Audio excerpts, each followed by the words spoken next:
Hey there friends, I'm back again with a new tutorial video. In this video, I will teach you how to search for a folder in Windows.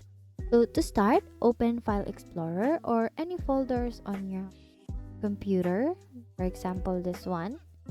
Now we have an option here to search. So I have this folder that I really want to locate and I don't remember where I saved it.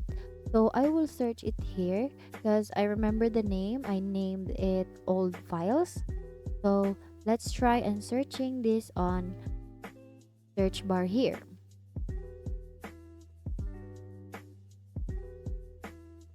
Now it says no items match because currently this search bar is only searching inside the folder that we open.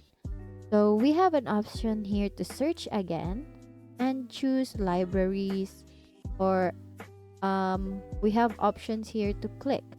So we will choose libraries, and then here I already located the folder that I want to search. So if you didn't see the folder that you want to search, you can click this PC and it will search all the folders with the name old files in your PC. And that's it. You now know how to search for a folder in Windows.